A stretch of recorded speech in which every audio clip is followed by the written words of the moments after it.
Assalamualaikum warahmatullahi wabarakatuh. Perkenalkan, nama saya Tizi Balvanessa Finka. Pada kesempatan kali ini, saya akan membahas mengenai standar audit 705, yaitu modifikasi terhadap opini dalam laporan auditor independen. Standar audit 705. SA 705 adalah standar audit yang mengatur bagaimana auditor mengubah, memodifikasi opini ketika laporan keuangan tidak sepenuhnya sesuai dengan kerangka pelaporan keuangan, atau ketika auditor tidak memperoleh bukti audit yang cukup dan tepat. Di Indonesia, standar ini diterbitkan oleh Institut Akuntan Publik Indonesia atau IAPI dan mengacu pada standar internasional dari International Auditing and Assurance Standards Board atau IAASB. Mengapa SA 705 penting? Dalam praktik audit, tidak semua audit berakhir dengan opini wajar tanpa pengecualian atau WTP. Ada kondisi di mana yaitu, satu, terdapat kesalahan penyajian atau misstatement. Yang kedua, manajemen tidak mengungkapkan informasi penting. Yang ketiga, auditor dibatasi ruang lingkupnya. Dan yang keempat adalah bukti audit tidak tersedia. SA 705 hadir untuk memastikan bahwa opini auditor tetap mencerminkan kondisi yang sebenarnya dan tidak menyesatkan pengguna laporan keuangan.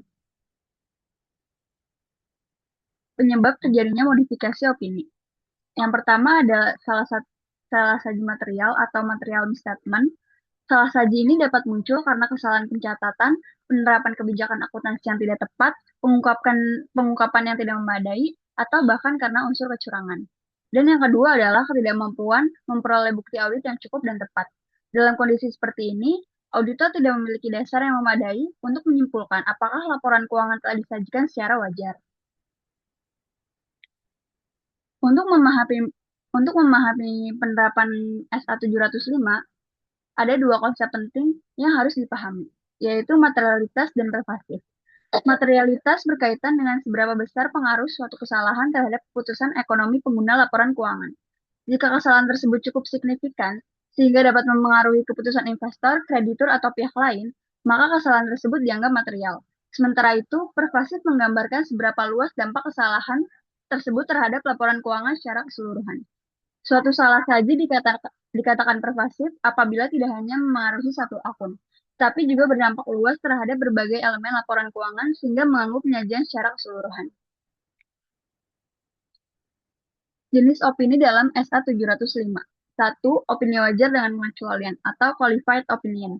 Kondisi di mana auditor menyimpulkan bahwa kesalahan penyajian baik secara individual maupun kolektif adalah material, tapi tidak pervasif terhadap laporan keuangan. Atau auditor tidak dapat memperoleh bukti audit yang cukup dan tepat, tapi menyimpulkan bahwa dampak kesalahan penyajian yang tidak terdeteksi atau jika ada dapat bersifat material tetapi tidak pervasif. Yang kedua, ada opini tidak wajar atau adverse opinion, kondisi di mana auditor setelah memperoleh bukti audit yang cukup dan tepat, menyimpulkan bahwa kesalahan penyajian baik secara individual maupun kolektif adalah material dan persuasif terhadap laporan keuangan. Maknanya, laporan keuangan secara keseluruhan tidak disajikan secara wajar. Yang ketiga adalah opini tidak menyatakan pendapat atau disclaimer opinion. Kondisi di mana auditor ini tidak dapat memperoleh bukti audit yang cukup dan tepat yang berdasari opini dan auditor menyimpulkan bahwa kemungkinan dampak kesalahan penyajian yang tidak terdeteksi terhadap laporan keuangan jika ada dapat bersifat material dan pervasif.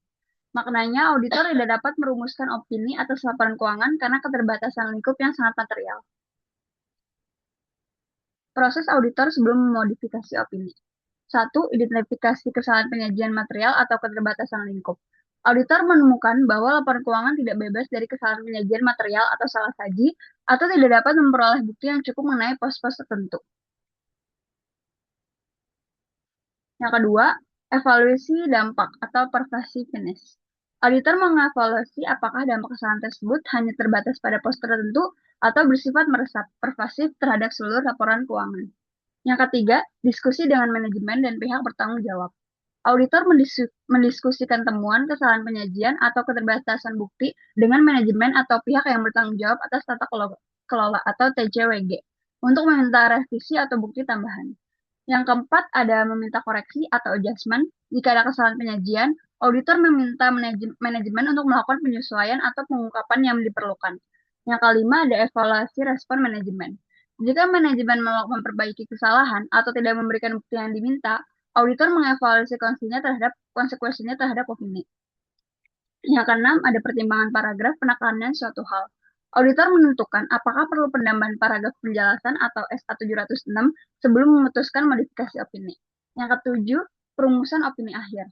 Auditor merumuskan jenis opini modifikasi yang tepat, wajar dengan pengecualian, tidak wajar atau tidak memberikan pendapat, dan menyusun paragraf basis modifikasi yang menjelaskan alasan-alasannya. Dampak opini modifikasi. Pertama, dampak pada pasar modal dan investor. Harga saham seringkali turun karena opini modifikasi menandakan adanya masalah dalam laporan keuangan.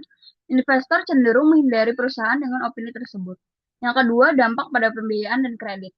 Bank atau kreditur akan meninjau ulang atau menolak pengajuan pinjaman karena risiko yang lebih tinggi, yang bisa memengaruhi kontrak utang.